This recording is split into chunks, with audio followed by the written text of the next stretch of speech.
యెహోషువ గ్రంథము 13వ అధ్యాయం.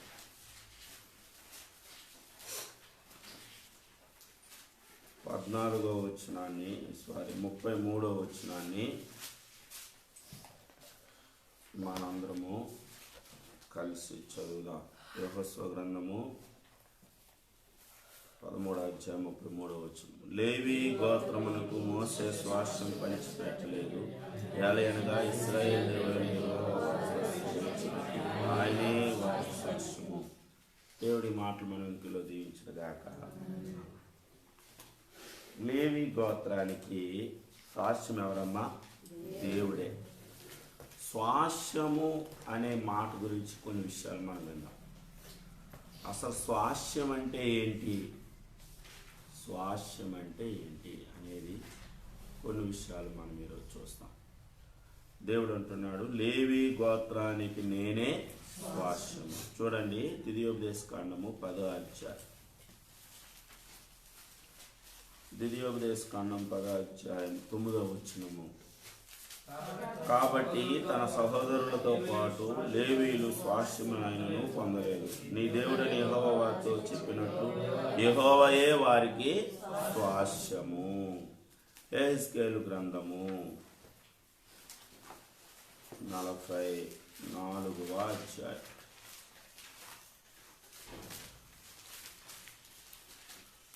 యెహెజ్కేలు గ్రంథము 44వ అధ్యాయము 28వ వచనం. వారి స్వాస్థ్యం లేదనగా నేనే వారికి స్వాస్థ్యము. ఇశ్రాయేలీల వారికి ఎంత మాత్రము స్వాస్థ్యం ఇవ్వకూడదు, నేనే వారికి అసలు ఇవ్వద్దు. నేనే వారికి ఎవరినట? స్వాస్థ్యము. అసలు స్వాస్థ్యం అంటే ఏంటి అంటే అది నా జన్మ హక్కు అంటారు కదా. ఏమంటారు? స్వాస్థ్యం అంటే ఏంటి? మన హక్కు. స్వాస్థ్యం అంటే ఏంటి చెప్పండి? మన హక్కు అని అంటే మనకు అర్థమైన రీతిలో, మీకు అర్థం కావడానికి మన హక్కు అనడానికి కొంత మీకు రుజువులు చూపిస్తాను. వాక్యంలో నుంచి న్యాయాధిపతుల గ్రంథము 11వ అధ్యాయం 2వ వచనం. గిలాదు భార్య అతని కుమారులు కనుక వారు పెద్దవారు యెఫ్తాతో, నీవు అన్య స్త్రీకి పుట్టినవాడు కనుక మా తండ్రి ఏంట నీకు అంటే మన తండ్రి అంటే నీకేం లేదు, హక్కు లేదు. మన తండ్రి అంటే నీకు స్వాస్థ్యం లేదంటే దాని అర్థం ఏంటి? మన తండ్రి అంటే నీకు హక్కు లేదు. ఇంకా మీకు చూపిస్తాను. సమూయేలు గ్రంథము 2వది. సమూయేలు గ్రంథము 2వది 20వ అధ్యాయము 1వ వచనం. బెన్యామీనుకు బిక్రీ కుమారుడైన షెబయాను పనికిమాలిన వాడు అక్కడ వచ్చుకుండును. వాడు దావీదునందు మనకు భాగము లేదు, యెష్షై కుమారుడు మనకు స్వాస్థ్యంత మాత్రము లేదు. ఎప్పుడు ఈ మాట అంటున్నారంటే, వీళ్ళు నది దాటి అబ్షాలోము తరుముతాడని వెళ్ళిపోయి మరలా వచ్చి ఇదంతా జరిగిన తర్వాత వాడు వచ్చి అంటున్నమాట. అంటే మనకు హక్కు. స్వాస్థ్యం అంటే ఏంటమ్మా? కాబట్టి పాత నిబంధన గ్రంథములో 3 రీతులుగా స్వాస్థ్యం అనే దానికి మనం అర్థాలు చూడవచ్చు. 3 భాగాలుగా. స్వాస్థ్యము అంటే దేవుడే లేవీయులకి స్వాస్థ్యం అని మనము చూసాం. స్వాస్థ్యం అంటే మనకు అర్థమైన రీతిలో చెప్పాలంటే అది మన హక్కు అని చూసాం. స్వాస్థ్యం అనే మాటకు 3 భాగాలుగా మనం చూడవచ్చు, 3 అర్థాలు. ఒకటి, భూభాగాన్ని స్వాస్థ్యము అంటారు. భూభాగాన్ని ఏమంటారు అంటే భూమిని స్వాస్థ్యం అంటాం. ఏమంటాం? మనకు తెలిసిన మాట ఎక్కడ ఉంటుంది ఆ మాట? సామెతల గ్రంథము 19వ అధ్యాయం. సామెతల గ్రంథము 19వ అధ్యాయము 14వ వచనం. గృహమును విత్తనమును పితరులు ఇచ్చిన స్వాస్థ్యము. పితరులు ఇచ్చిన కారమి తాత సంపాదించాడు. మా తాత సంపాదించకపోతే నువ్వు సంపాదించవేంటి? కాబట్టి తండ్రులు సంపాదించినది మన భారతదేశ రాజ్యాంగం ప్రకారంగా తాత సంపాదించింది మనదే అవుద్ది అన్నమాట. కాబట్టి ఇక్కడ మనం చూస్తున్నట్లయితే స్వాస్థ్యము అనే దానికి 3 భాగాలుగా మనం చూస్తే మొదటగా ఏంటమ్మా? భూభాగమును ఏమంటాం మనము? స్వాస్యము అంటాము. యెహెజ్కేలు గ్రంథము 46వ అధ్యాయం. యెహెజ్కేలు గ్రంథము 46వ అధ్యాయము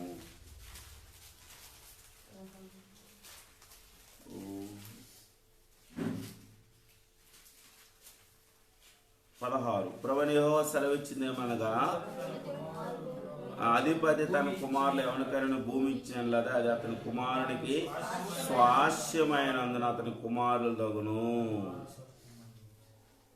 కాబట్టి భూభాగమును ఏమంటాం మనము? స్వాస్యము అంటాం. చూడండి, ఇంకా మనం చూసినట్లయితే లూకా సువార్త 20వ అధ్యాయం. లూకా సువార్త 20వ అధ్యాయము 14వ వచనం. ఆయనను ఆ కాపుడు అతను చూచేతడు వారసుడు ఈ స్వాస్యము మనదగునట్లు. ఏ స్వాస్యము? ద్రాక్ష తోట. ఏంటమ్మా?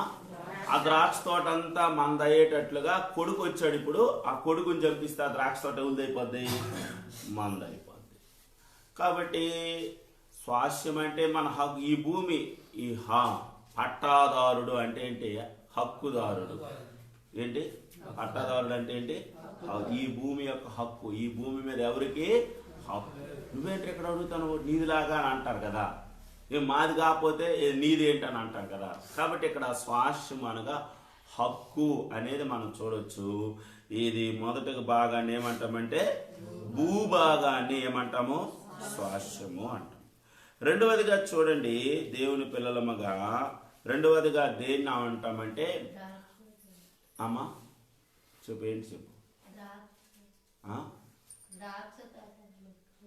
ద్రాక్ష తోట మన యొక్క స్వాస్యం. ద్రాక్ష తోట మన యొక్క స్వాస్యం. అంటే ఇప్పుడు భూషణ అనేది ఏంటంటే అన్నయ్య భూమే కాదు మన స్వాస్యము, ఆ భూమి మీద ఉన్న ద్రాక్ష తోట కూడా మన యొక్క స్వాస్యమే. ఇప్పుడు అక్కడికే వస్తున్నాను నేను. రెండవది చూడండి, స్వాస్యము అనే దాంట్లో మొదటి భాగం ఏం చూసామంటే మనము భూమిని ఏమన్నాము? మన స్వాస్యం అన్నాం. రెండవదిగా లేవి కాండము 13వ అధ్యాయం. లేవి కాండం 13వ అధ్యాయం 14వ వచనాన్ని మనం చూస్తాం. అయితే వాని ఇంట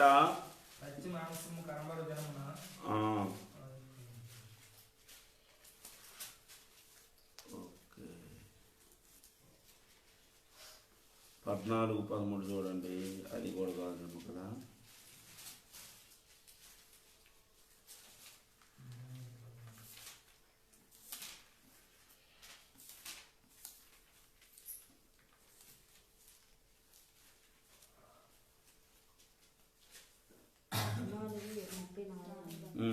మీ స్వాస్థ్యముగా మీకు ఇచ్చిన దేశములు మీరు వచ్చిన తర్వాత మీ స్వాస్థ్యమైన దేశంలో ఏంటన్నాము? అది కాదు.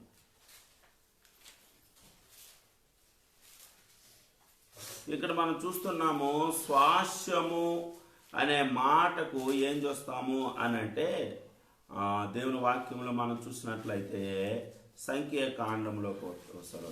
సంఖ్యాకాండము 18వ అధ్యాయం. సంఖ్యాకాండము 18వ అధ్యాయం 24వ వచనం. అయితే ఇశ్రాయేలీయులు యెహోవాకు ప్రతిష్ఠార్పణముగా అర్పించే దశమ భాగములను నేను లేవీయులకు స్వాస్యముగా ఇచ్చితిని. అందుచేత వారు ఇశ్రాయేలు మధ్యలో స్వాస్యం సంపాదించకూడదని వారితో స్వాస్యము.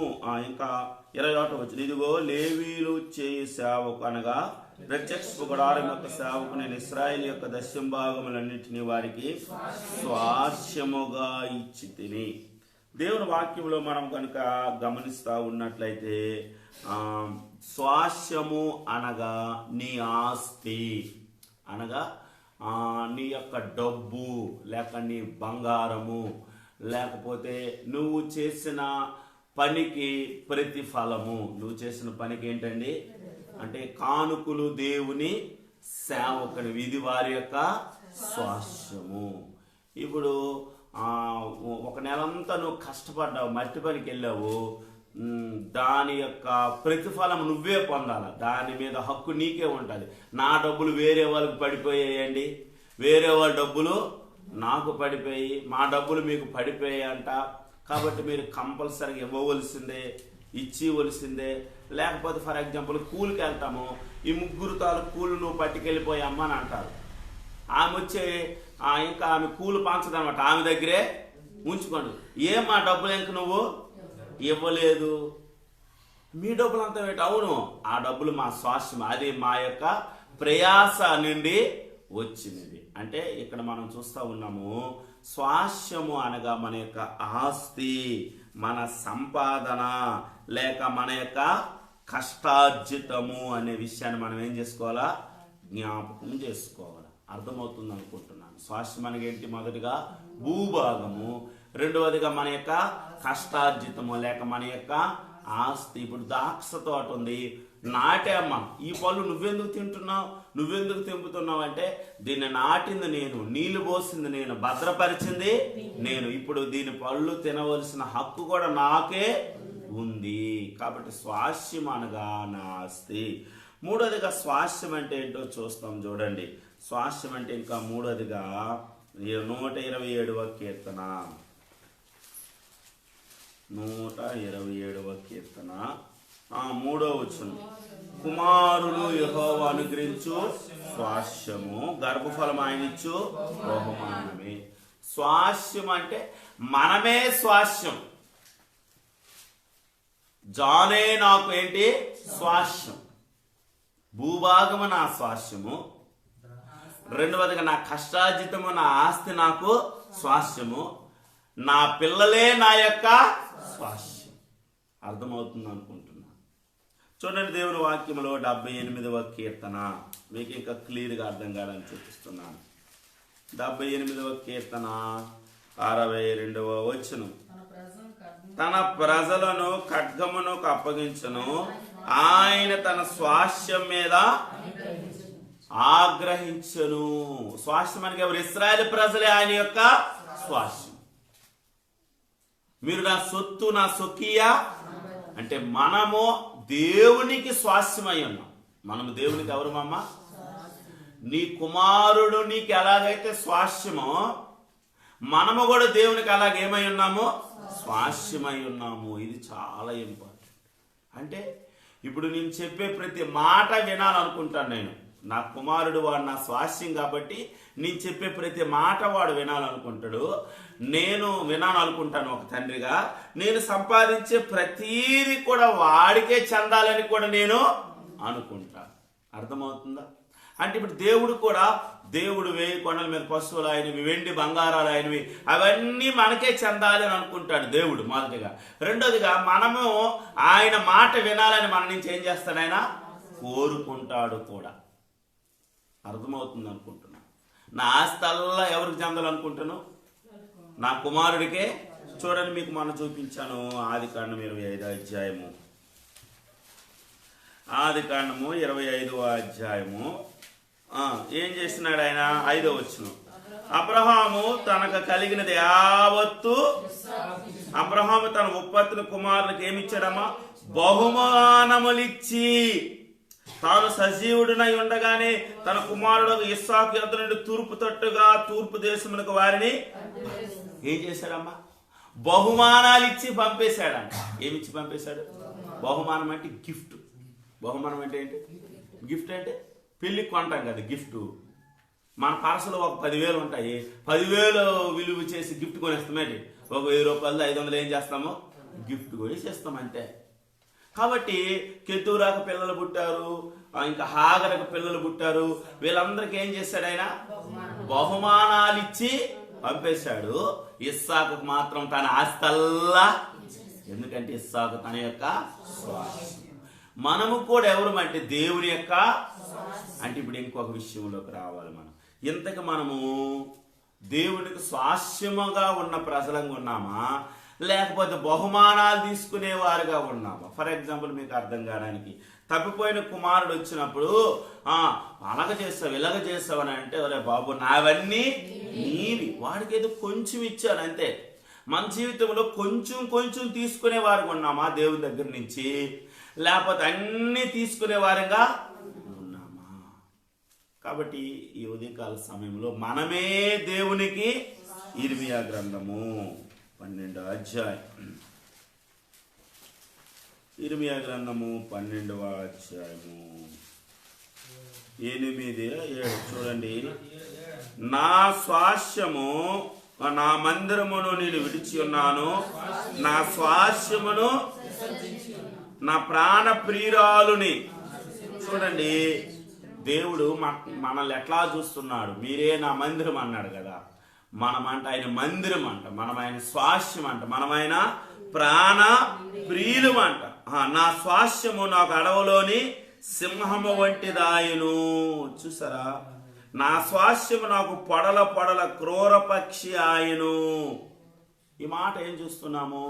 నా ప్రజలు నా మీద తిరుగుబాటు చేస్తున్నారు, నా ప్రజలు నాకు ఎదురు సమాధానం ఇచ్చేవారయ్యారు. నా ప్రజలు ఇప్పుడు జాన్ నాకు ఎదురు సమాధానం ఇచ్చాడు అనుకో, మీ ఇంతమందిలో నేను వాడిని కొట్టలేను, తిట్టలేను, ఏమీ అనలేను, అట్లాగుంది. కాబట్టి మనమే ఆయన స్వాస్యం. స్వాస్యము అనే మాటకి 3 భాగాలు చూస్తున్నాము. ఈ భౌతికపరమైన భూభాగాన్ని స్వాస్యము అంటాము. రెండవదిగా మనం సంపాదించిన కష్టార్జితము, మన ఆస్తిని మనము స్వాస్యము అంటాము. కానుకలు పాస్టర్ గారికి ఎందుకు ఇవ్వాలా, మనం తీసుకోవచ్చు కదా అనుకునే వారికి భాగం అనమాట. కానుకలు అనేది దేవుని సేవకుల యొక్క స్వాస్యము, అది వారి హక్కు. దాని మీద ఇంకెవరికి ఏం లేదు, హక్కు లేదు.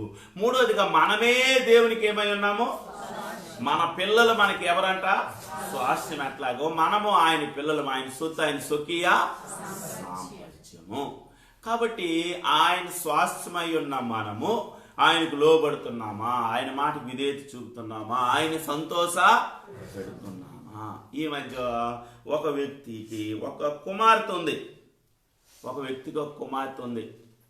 మనం అందరం దేవుని నమ్ముకున్న వాళ్ళ గురించే కదా మాట్లాడతాము. దేవుని నమ్మని వాళ్ళతో మనకు పెద్ద సావాసాలు ఉండవు కదా. వాళ్ళు కూడా ప్రభుని నమ్ముకున్నారు, బోల్డ్ ఆస్తుంది. అయితే ఆమె తండ్రికి ఇష్టం లేని పెళ్లి చేసుకుంది. ఏం చేసుకుంది? తండ్రికి ఇష్టం లేని పెళ్లి చేసుకున్నది. ఇప్పుడు ఆ తండ్రి ఏం చేశాడో తెలుసా? చర్చికి ఆస్తిని రాసి ఇచ్చేశాడు. దేనికి రాసి ఇచ్చాడు? మంచి పని చేశాడు కదా ఆయన. వాళ్ళ అల్లుడు గారు మా మాయ గారికి బోల్డ్ ఆస్తుంది అని ఉద్దేశంతో ఏం చేశాడు? ఆ కుమార్తెకి చెడు మార్గాన్ని చూపించి నేర్పించి పెళ్లి చేసుకున్నాడు. ఆయన ప్రార్థన చేశాడు, అమ్మ నాయన మా అల్లుడు నా కూతురు మీద ప్రేమతో కాదు నా ఆస్తి అంతటిని ఏం చేయడానికి, కాదేసేయడానికే ఈ ఎత్తుగడ చేశాడని చేసిన ఒక వారం రోజుల్లో ఏం చేశాడంటే చర్చికి ఆస్తి అంతా రాశాడు. నా ఆస్తి అలా వేసుకోవాలి, ప్రార్థన మందిరికి సంబంధము మరి ఇంకెవరికి సంబంధము లేదని బాండ్ పేపర్ మీద రిజిస్ట్రేషన్ చేస్తాడు అంతే. అంటే ఇప్పుడు దాని అర్థం ఏంటంటే మన స్వాస్యం ఎప్పుడు మన పిల్లలకి ఇస్తాము?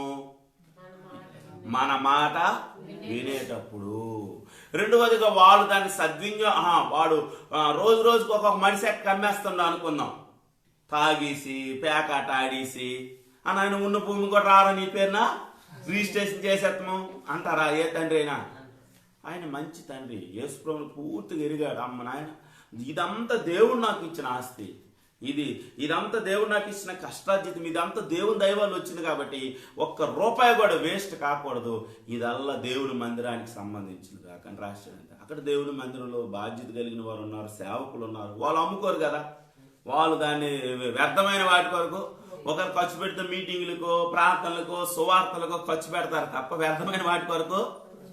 కాబట్టి అంటే మనము ఒక భౌతికపరమైన తండ్రే తన ఆస్తి తన పిల్లలకి ఇవ్వడానికి ఇన్ని చూస్తుంటే ఆకాశ మహాకాశములు పడతాను ఆ గొప్ప దేవుడు తన స్వాస్యాన్ని మన చేతులు పెట్టడానికి ఇంకెంత నమ్మకత్వాన్ని అయినా. కాబట్టి ఒకవేళ మనము పేదరికములో సమస్యల్లో ఉన్నామంటే దేవుడి తప్పు కాదు, అది మనదే తప్పు. మనలో ఇంకా ఆయన చిన్న నమ్మకత్వాన్ని ఆయన చూడలేకపోతున్నాడు. అందుకే తన స్వాస్యాన్ని మన చేతిలోనే పెట్టలేదు. మనమే ఆయనకి ఎవరమై ఉన్నామో స్వాస్యమై ఉన్నాం. కాబట్టి ఈ ఉదయకాల సమయంలో మనము ప్రభుని స్తుతించి ప్రార్థించే ముందు 2 మాటలు చూసుకుందాం. ఈ నూతన నిబంధనలో ఇవన్నీ కూడా పాత నిబంధన ఆధారాలు చేసుకుని కొన్ని మాటలు చూసాం. ఈ నూతన నిబంధనలు చూడండి, హెబ్రీయులకు రాసిన పత్రిక 1వ అధ్యాయం 14వ వచనం. వీరందరూ రక్షణయను స్వాస్యము మనము పొందుకునే స్వాస్యం ఏంటమ్మా? మనం పొందుకున్న రక్షణే మనకి స్వాస్యం అంట. ఏంటి మన స్వాస్యం చెప్పండి? మన రక్షణే మన హక్కు. అయ్యా తెల్లని వస్త్రములు ధరించుకున్నా మీరెవరు? మన రక్షణే మనకేంటమ్మా? స్వాస్యం. నీ మారు మనసే నీ స్వాస్యం, అదే నీ హక్కు. దేవుని సొత్తు దేవుని సొక్కియా, ఇదే మన హక్కు. రక్షణే మన హక్కు. చూడండి ఎఫెసీ పత్రిక 1వ అధ్యాయం చూడండి 17 నుంచి. మరియు మీ మనోనేత్రములు వెలిగింపబడినందున ఆయన మిమ్మల్ని పిలిచిన పిలుపుల నిరీక్షణ పరిశుద్ధులలో ఆయన స్వాస్యం యొక్క మహదైశ్వర్యం ఎట్టిది. పరిశుద్ధులలో చూసారా? రాజులైన యాజక సమూహం ఆయన సొత్తు, ఆయన సొకియా. కాబట్టి ఈ ఉదయాన్న ప్రభుని స్తుతించి ప్రార్థిద్దాం. నిజమే ప్రభు, నువ్వే మా స్వాస్యం. ఎవరు మా స్వాస్యము? నువ్వే మా హక్కు, నీవే మా రక్షణ, నీవే మా నిరీక్షణ అని పాట అయితే పాడుతాము. ప్రభువే మన యొక్క స్వాస్యము. మరి ప్రభుకి ఏంటమ్మా ఈ భూమి మీద స్వాస్యం అంట? ఆయన సంఘమైన మనమే. ఆయనకి వెండి అక్కర్లే, ఆయనకి బంగారం అక్కర్లే. సొలొమోనుకు కావాలేమో వెండి బంగారాలు, కానీ ఆయనకేవి అవసరం లేదు. ఎందుకంటే ఆయన తన మహత్తు గల మాట చేత సమస్తాన్ని ఏం చేశాడు? కలుగు చేశాడు. కాబట్టి ఉదయాన్న నిజమే ప్రభువా, నీవు మాకు స్వాస్యమై ఉన్నావు. ఈ భూభాగాన్ని, మా కష్టార్జితాన్ని మాకు నువ్వు ఎలాగిచ్చావు? స్వాస్యముగా ఇచ్చావు. అసలు మేమే ఒక మాటలో చెప్పాలంటే నీకు ఎలాగున్నామో స్వాస్యముగా ఉన్నాము. ఈ భూమి మీద అన్ని 1000 కొండల మీద పశువులు, వెండి బంగారములు, అష్టైశ్వర్యులు సమస్తము నీ యొక్క దానములు. నీ పిల్లలుగా, నీ సొత్తుగా, నీ స్వకీయ సాంపాద్యంగా మేము జీవిస్తే మాకు ఈ భూమి మీద ఏది కొదువా చేయవు, ఏది కొరత అయినా. మన పిల్లలు మనకి ఎలాగైతే స్వాస్యము, మనము దేవుడికి ఏమై ఉన్నామో. కాబట్టి మనం భయపడవలసిన పని లేదు. దేవుడు మనకి ఇచ్చిన స్వాస్యం ఏంటంటే రక్షణే మనకేంటమ్మా? మారు మనసు పొందామంతే చాలు. మారు మనసు పొందారా? అదే చాలు. రక్షణ పొందారు? అదే చాలు. ఎక్కడికి వెళ్ళా బ్రతికిగలరు వాళ్ళు. ఎందుకంటే నమ్మకంగా, యథార్థంగా ఏ పని చేసుకున్నా పర్వాలే. మారు మనసు పొందినోడు కష్టపడడానికి ఇష్టపడతాడు, పని చేయడానికి ఇష్టపడతాడు. స్వామరుగా ఉండేవారు మారు మనసు పొందారంటే అది తప్పది. మారు మనసు పొందిన వారిలో కష్టపడే మనసు ఉంటుంది. ఇతరుల నుంచి ఏది ఆశించరు, ఇతరులది ఏది తీసుకోరు, ఇతరులకి ఏది వాళ్ళు ఎప్పుడు కూడా హాని కలిగించరు, ఆధారపడరు. కాబట్టి ఈ ఉదయకాల సమయంలో నువ్వు కష్టపడడానికి ఇష్టపడట్లేదు, అయితే నీ మారు మనసు సరైనది కాదేమో. ఇప్పుడు ఇతరులకు అభ్యంతరకరంగా, హానికరంగా, బాధకరంగా, భారముగా ఉంటుంది. మా పిల్లలు మాకు భారంగా ఉంటున్నారని ఎంతమంది తల్లిదండ్రులు మెచ్చుకుంటున్నారు. నేను ఎన్నోసార్లు చెప్తున్నాను, ఇంట్లో పని చేయండి, పొలంలో పని చేయండి, కష్టపడి పని చేయడానికి ఇష్టపడండి. దేవుని వాక్యంలో మనం గమనిస్తే ఆ పెద్ద కుమారుడు ఏం చేశాడంటే పొలంలోకి వెళ్ళి ఏం చేసుకుని వచ్చాడు? పని చేసుకొని వచ్చాడు. ఒకడు వస్తానన్నాడు కానీ వెళ్ళలేదు. నాన్న రావడం అవదేమిటి అన్నాడు కానీ నాన్నకంటే ముందు వెళ్ళి ఏం చేశాడు? అక్కడ పని చేశాడు. కాబట్టి ప్రార్థన చేద్దాం. మనమే దేవునికి ఏమై ఉన్నామో? స్వాస్యమై ఉన్నాము. మన దేవుడే మనకి ఎవరు? మన ఆస్తి ఎవరంటే మన దేవుడే మన యొక్క పరలోకమే నా స్వాస్యం. పరలోకమే మనకి, మన పౌరస్థితి ఎక్కడుంది? మన హక్కు అన్నమాట. ఏంటి? మన యొక్క హక్కు. ప్రార్థన చేద్దాం. దేవుడి మాటలు దీవించును గాక. మా ప్రేమించండి, ఒకసారి పరిశీలన చేసుకుందాం.